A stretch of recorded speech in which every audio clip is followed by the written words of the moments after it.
तद भी उत्थे लग्या, अंदरों पकड़िया तद भी उत्थे लग्या। मैं एक चीज नोट कर रही थी, अंदरों बाहर तो फर्क तो नहीं जीवन वास्तव में फर्क तो सीधा चल गया।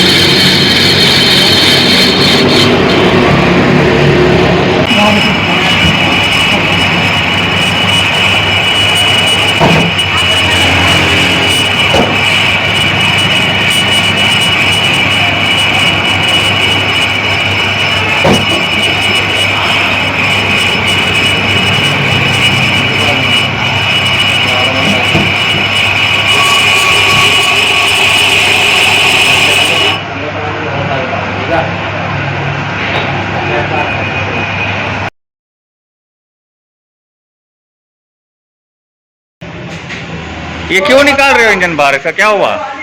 यार जनाब अला, ये वो ऐसा है कि ये ना गाड़ी ओवर हीट हो गई है। ठीक है। ये हुंडा का लेटेस्ट मॉडल है रिबॉन। अच्छा। जैसे कि आपको पता है। हाँ ठीक है। ये ओवर हीट होने की वजह से ना इसको ये देखें, हाँ। ये इधर लगाए, ये आग लगने की वजह से ना ये गाड़ी ओवर हीट होने की वजह से ये हीट हो गई है, हीट मुकम्मल हो गई है। अच्छा। इसलिए हम इसका इंजन बाहर निकाल रहे हैं। ठीक है। नीचे से इसके पिस्टन वगैरह भी चेक लाएंगे, चेक करेंगे और दूसरा इसका गैसकेट भी नया डाल के हेड हुड का काम करा के ओके कर देंगे।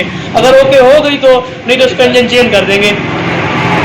वायरिंग भी चेंज होगी सारी? वायरिंग तो जो ग्रिप ग्रुप है, बाकी जेन्युइन वायरिंग है, जो ग्रिप ग्रुप है वो चेंज कर देंगे बस। बाकी जो ठीक है तो ठीक है। नहीं, माशाल्लाह माशाल्लाह माशाल्लाह, सारी पब्लिक खड़ी हुई है। निकालो, चलो निकालो। ये देखें जी, ये रहा हेड, ठीक है, ये रहा ब्लास्ट।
मजे वाली गाल है ये कि आप अभी टाइट करें ना बोला जाम थी में ये धीमे ढीला करें मुझे फिर धीमे से